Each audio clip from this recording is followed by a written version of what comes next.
Hello, hi there. My name is Natasha. I'm the creator and the founder of the Glow Up Method, and I'm so excited to be here with you today. Thank you so much for tuning in. Oh my goodness. So today I've been thinking a lot about self-care because it's my day dedicated to self-care, although I have incorporated it into every part of my day. But when I first started my self-care journey, I had to schedule it on the calendar. It was like self-care, like once a week. I got it 52 times a year and that was it. But that was a huge step forward because before there wasn't any self-care going on at all. So, having this reminder every week that do some kind of self-care for you. And all these times that I've had it in my calendar and I've had this notion of what self-care was, I actually looked up at something today and I saw that self-care is actually about protecting your well-being and your happiness. And I was like, well, I'll be darn. I'll be absolutely darn. Got that one wrong. I thought self-care was just going to the beach, eating well, drinking well, relaxing when you needed to, reading a book, laying by the pool, whatever it is for you that self-care may look like. But wow, really thinking about that, self-care is protecting your well-being and your happiness. And I really have been kind of pondering it. Again, this was a new concept for me. It was a little bit different. It ties into what I thought it was, but it's not all about this pampering and everything. That I kind of had this notion that, self-care equals, I get to do what I want to do. And a lot of times it's, something, a pampering, maybe getting my nails done, going to a restaurant, going to the beach, choosing my activities without having to check in with anybody else. So today, besides my normal morning routine and, my morning walk and my mindfulness and all my reflections and everything, I decided I hadn't been in a really long time to my Sunday Zumba class, and it's really fun. Again, this instructor, she's just crazy fun. She brings great energy. She's really close. She's local here in Pleasanton, and she is the absolute reason why my other favorite instructor even teaches in the first place. He took a class with her, and she inspired him to be this crazy, amazing instructor. And so, I always have this kind of connection. And I remember when I went to the gym and I was like, hi, this is my first in-person Zumba class. And, I've been doing Zumba online. And she's like, oh, this is gonna be so different. But she was so sweet. And she just said, just remember, just do the best you can, follow along. And if you mess up, you're just doing a solo. That's fine. And it really took this pressure off of me. And so today when I went for my walk, I had this time for the reflection. And I was like, you know what? I know I danced yesterday, but I really didn't dance a lot. I danced this week, Tuesday morning. I didn't do the evening because there was a COVID outbreak at the gym. And I was like, I'm going to give it one more day. Not that I'm super afraid of it. I just don't want to be sick at all. If it was a freaking diarrhea outbreak, I would have stayed up too. Any kind of outbreak, I'm I'm good. I'm at peace. I'm healthy. I got my mojo going. I don't need anything. If I get something, I get something, right? But I'm not going to go consciously walk into, a room full of, gastrointestinal problem people. I don't know. It ain't the vibe. A little bit of a germaphobe. I admit it, but listen, I just want to be healthy. I lived my life too long sitting on the couch eating bonbons. I got a lot to do and catch up on. And so, yeah, I just don't have getting sick on the schedule. So I stayed away and I went my Wednesday, I went my Thursday, I went my Friday night, and I went yesterday. And then, sometimes if I take that extra day, my body is you overdid it. But I was like, you know what? I really think I could do this. Let's check in on my walk, see, how the quads, how's everything doing? And I felt good. And so I was able to go and do that. And I am so glad I did. Oh my gosh. I felt like, again, because it was like something new and something different than what I'm doing all the time, I just really felt like this radiating fun energy coming out of my soul. And so I was super glad to be there. And then afterwards ended up like chatting with like 4 ladies, and I just, it felt really good. I didn't get out of there until like 1:30, and I got to my car and I was like, you know what? That was really good. Like, that was the exact self-care that I needed today. I really needed to, be around like feminine energy. I just wanted to go and dance and feel like beautiful and sexy and move my body in ways that I didn't know I could move my body, and then, I got it all out of my system by 12:30 when the class ended, and, I went about my day. But, when I've been at home, I have found, my son's on a new endeavor, and one of the reflections I had is how I still tend to, give up in a way, not give up, but like prioritize is probably a better word, whatever they're doing versus what I'm doing. So like, I got them all this new equipment and microphones and all this, and I'm sitting here with my Ring cam that is still not working great for me. I'm working off my iPhone. And so for him, it's sky's the limit. And then for me, it's like, okay, let's just make it work on the bare bones budget, champagne taste with, a beer budget. And, so it was really interesting. And then again, this weekend was investing on looking at what equipment he needed, making sure that I could ask Chris to set it up, because I probably could and he probably could, but I was just like, he's the tech guy, like to make sure that Chris would set it up, and kind of like, watching the other streamers to see like what they do, and what kind of things. Okay, I can't really hear you well, like your music's really loud or your music's really low, and then you're really low, and you look like you're in a dark closet, the lighting could use some improvement. So like all these things, like analyzing and things like that for him, talking about, here's to do, and like wanting to sit down with him and be like, okay, here, like I know what to do.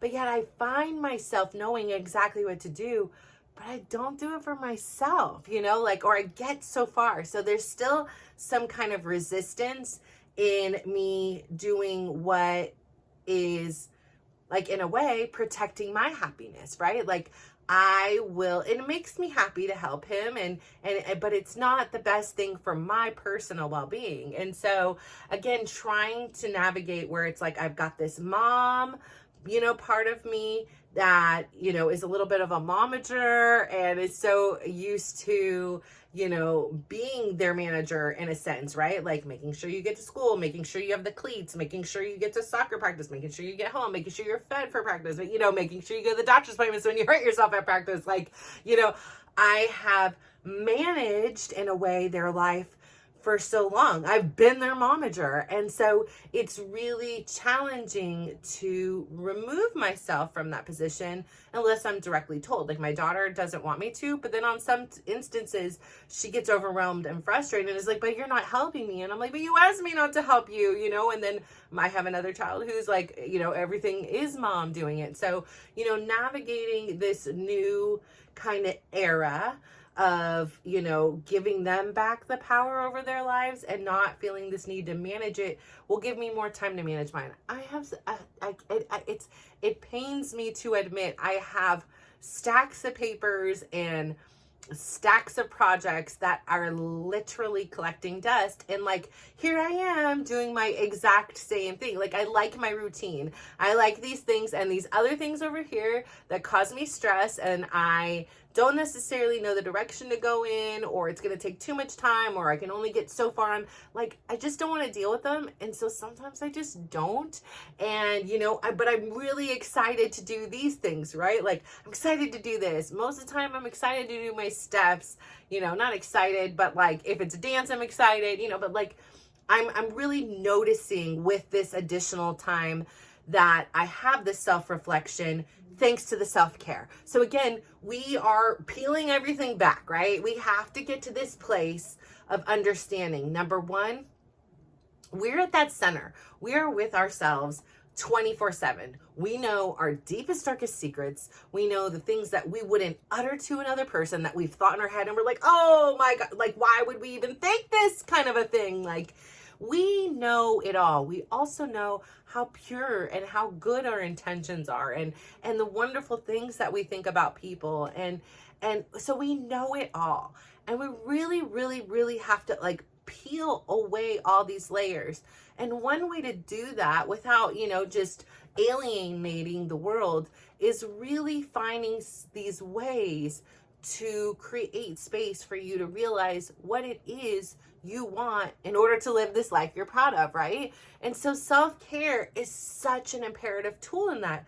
Again, I've said this a dozen times, is I would sit there on an airplane and hear them say that saying, like, okay, in the event of an emergency, if you're traveling with somebody, a child, you put on your face mask first and then you put on yours. And I'm like, yeah. Heck no, I'm not doing that. Are you crazy? I'm an older woman. I've lived a good amount of my life. I'm putting on their mask. They are more important than me. They are the priority. I love them more than I love myself. Like, they're getting the face mask. And so I really, really firmly believed that. That was my belief. That was my inner being. That's what I believed. But through the process of self-care, again, like I said, when I went to my therapist, she's like, what do you do for self-care? And I'm like, what is self-care? I'm not trying to be funny. Again, I still obviously thought I had a pretty good grasp of it, but I was like, hey, I'm curious. Let me just look it up. And I'm like, oh, well, I'll be damned. Like totally interesting take on it, but I'm like, I got to play with this one in my mind a little bit. But giving me a list of activities, getting my nails done, going to a movie by myself, going to a museum, all these things. I'm like, no. But I could do this one, And so it took me a long time to get to that place. And so again, and then it wasn't consistent. It was a one-off kind of thing. But having this consistent place, it was like my nervous system knew, hey, I may not be able to settle for 6 days, but come that day 7, I'm getting, a large dose of self-care. And so, for me, that's what I needed to do at that time, because that's what fit into my lifestyle. Now my lifestyle has changed. More time is freed. Kids have gotten older. I've gotten better at establishing boundaries, which again was another mind shock, where it was like, oh, my boundaries are not to protect me from you, it's to protect me from me. Oh my gosh, like, whoopsies, got that one wrong too. But again, that was another thing I didn't learn until my 40s, what a boundary even was, so again, I didn't get it perfect, and I don't always get it right, but I'm really working on understanding the concept and implementing it in my life. And so when it comes to the self-care, why is it so important, right? Why is it so important that you go for a walk by yourself? Why is it so important that you schedule time to read, or go to the beach, or, go hiking, or do a yoga class, or whatever it is? Why is it important? Like, beyond like, it's cool, it's fun, all that stuff. Because like, if we're in this hyper stressed out, overstimulated, not neglected state, how on earth are we going to understand what our goals are? We're in a freaking crisis mode, right? We're in survival mode. Like, things are just coming at us. There's no peace. There's no time for reflection. And even if you did have a moment to reflect, how clear is it going to be when you're in this hyper state? So taking care of yourself is just so nurturing. It's like a big hug from you to you. And it allows you to have this space and this time where you can just breathe. And so utilizing this self-care as a tool in my life has been really important. And it allowed me to see, I get it now. Like, I get it. I put the mask on me first and then the child, because if I'm not taking care of myself, I am not showing up. I am not able to even help this person, right? Maybe they needed help with the mask, but that's not the end of where they needed. And if I'm not available, because I didn't put my mask on, how am I going to help them? And so I realized through starting a self-care journey that I was able to show up as a better mom, as a better friend, as a better spouse, as a better family member, because I cared for myself. So that whole conception that I had in my mind that self-care was selfish. And like anybody who's going to go out there and get their nails done and spend the money on themselves, well, they can go ahead and do it. But I am not that kind of mom. You know, I am the mom who will sacrifice everything, who will live in squalor and wear the same 2 outfits over and over again so that my kids don't have to suffer. And so that's what makes me a good mom. But really, it didn't, because I was full of so much stress and angst and neglect from myself, neglect accepted from, you know, other people treating me this way. So much so that I talked to an old friend. I one day was looking through my old pictures and I'm cleaning out closets and I was like, oh, you know, this old prom picture, he probably doesn't have it here. Let me just send it to you on a Facebook Messenger. Totally innocent, totally something that like meant like nothing in the moment. And the fact that he even responded and said hi and how was your day? All of a sudden, I was like, oh, wait a minute. Like, who is this person? What's wrong? Like, oh my gosh, like what? Somebody is caring about me? Like, I was in this state of neglect because number one, I was neglecting myself.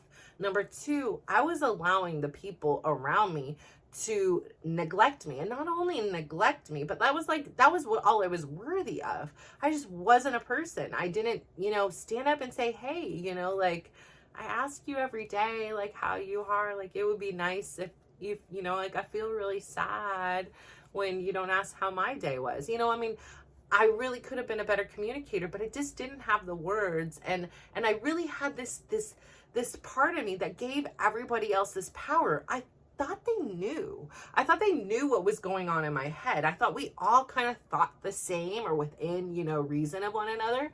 And so, of course you knew. If I'm asking you how your day is, of course that means I want to know. And so, you know, again, looking back in the history of my relationship with Chris, there were so many things that I just gave him so much power that he had no clue what to do with, right? Like he didn't know to ask. He didn't think about it. He wasn't like intentionally thinking, I'm not going to ask.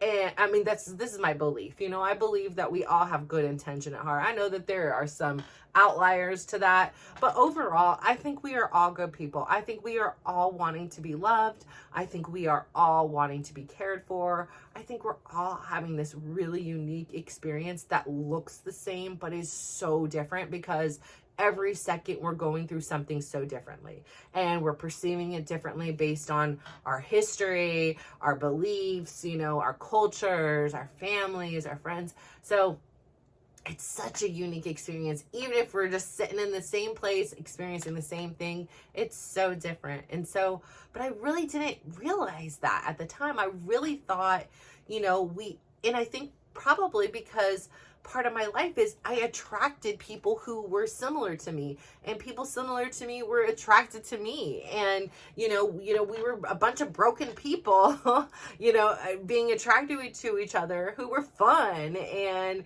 you know, had, you know, a lot of traumas happen and things like that. So, you know, I just always had the people I did talk to, it seemed like, oh yeah, you know, like they were similar. So I just kind of had this assumption, which again made an ass out of me, like that everybody kind of thought the same. And I had this assumption because he was a man that he knew how to take care of a woman. I had this assumption, and not that I needed taken care of, but like, and there were some parts that I just wanted to be taken care of, you know, probably from my upbringing. And, you know, some parts I thought like, you know, he would just know what to do. And, you know, he didn't have a damn clue. He didn't have a clue. And then when I would finally blow up and explain, you know, because it was just too much pressure in the pressure cooker, you know, it was just like blah, and it came out the wrong way. Today was a great example. You know, I leave the gym, what did I do first? Actually, what? Oh no, this was the thing. I left for my walk. Take my walk. It's a great walk. am like, I have two options here. I can either go way further. I could make this a really long walk, go up in the hills, you know, do a little bit of, because if I go a little bit further, like it's like you're in a hiking, you like preserve. And so I was like, that's one option. I can take a look at the whole valley and all that. Or I could do the dance class. And so I had opted, as you know, because I told you, I opted to just do a shorter walk and get some walk and then also get some dancing. So I come back from the walk and all of a sudden Chris is kind of being sketchy and he's in the garage and he's leaving pots and pans. And for whatever reason, again, I'm like, what are you doing? And he's like, I bought new pants. These ones are, old or blah, blah, blah old. And, they stick to things. And I just bought new pants. And I kind of got frustrated. I was like, well, why? And he's like, well, things are sticking and da da da da da. So I just bought new pants. And, I was like, but I didn't even, like, and I said something here and I don't remember what I even said because I was triggered at this moment. And then I grabbed my stuff and I went to go to the gym. And then, he sent me a message. He actually apologized. He's like, I'm sorry. One of our kids was cooking last night. Half the stuff got stuck in it. So these pots have been old and I just ordered some new ones. And again, I was like feeling flustered and I was like, no, it's okay. And he's like, if you don't like it, then you can keep the old ones and I'll just take the new ones when I leave or whatever. And I was like, okay, whatever. And I thought about it and then I responded back, it's okay. I was just overwhelmed. I was overwhelmed by, seeing them and by the situation. And I just was honest. Like, I do not do well. Or what did I say? I said, I do not do well in the absence of communication. And, and I think that's what it is. It's like when that happens, what happens? Is it about the pots and pans right this minute? No. It's about the time that he ordered stupid pots and pans from some telecommercial for way too much money that had the terriblest reviews. It's about the time that he just did things without asking that I wasn't on board with or I didn't have a voice in. And it was something I thought, since it also affected me, I thought that I deserved a space in it. And so again, it wasn't the pots and pans that upset me in that time. It was, having that reflection, that time to the gym and be like, what's going on? Is it like, are you married to these pots and pans? One of them just fell a couple weeks ago, has a dent. You can't even put the damn lid on it. And yes, these pans are as damn old as Brad. So, what's the deal? And, I realized in that time and taking the reflection that there wasn't communication about it. I wasn't consulted. And do I have to be consulted? Maybe, maybe not. Like for me in a relationship, yes, it's important. If it's something that's like a collective thing that we're going to use, I just had some input. I had an idea in my mind of wanting to get a certain kind of pots and pans. Now he went and got his own pots and pans and not that we can't have both pots and pans, but I just didn't feel like I was allowed a voice at the table. And I think at the end of the day, for me personally, that's such a big thing because for so long, I silenced my voice, right? I became very quiet so that everybody else around me could be loud, so that they could get what they wanted. And I was like, no, it's fine. It's okay. I don't need anything. I don't want anything. Like, I became this way. And then the times that I did stick up for my voice, right? I've said no, I've been sexually assaulted. I've said no, I've been molested by a family member. Like, I used my voice and it wasn't respected. And, I've used my voice in particularly with him in instances, and again, it not be respected or, valued. And so, I really struggle with that, and probably more so with him than anybody else, right? Because there is this history there. But I was glad that we can get through it. And I was glad, this weekend must have been a hard weekend for him where he had some ups and downs because there was a lot of kind of little, maybe because of his own uncertainty, like little passive aggressive kind of like jabs. And I just let them go. And I'm like, he's just having his experience. I'm just going to let it go. Like, it's not going to get to me. But I believe that even though I think I'm not letting it get to me, there was probably a piece that did. And then, obviously the pots and pans must have been a straw that broke the camel's back. But having that communication with him in that moment and saying, this is what's going on for me. In the absence of communication, I do not respond well. I don't do well. And so I don't expect anything to come out of it, but for me, it was this awareness of why I was feeling and experiencing the things I was experiencing. And again, the reflection back to myself, like, okay, maybe we need to have a space to say, like, okay, let's, like, I don't feel really comfortable with the passive aggressive comments. Like, I know you're struggling here, but it's a challenge for me too. So, let's try to keep it on the cordial side. And again, I feel like had it not been for all the self-care, had it not been for the self-reflection and the awareness, I wouldn't have created this space to understand how do I respond. Because I can tell you how I used to would have responded, like, I didn't want these pants. You always buy the worst pants. Like I would have just went off and said a bazillion unproductive, unnecessary things. And I would have felt like crap afterwards. He would have felt like crap afterwards. I would have felt like crap in the middle of it. He would have felt like crap in the middle of it. Lord knows who else would have heard around it. So like responding this way, it aligns better with who I am. Like I'm proud of the fact that, yeah, maybe I didn't say something at every passive aggressive comment, but that I can have this space and this time to say, okay, that bothered me. And when I didn't speak, not because somebody else didn't allow me to speak, because I chose the path of least resistance and stifling my voice in the moment, it did create something, even though I didn't really realize in the moment it was.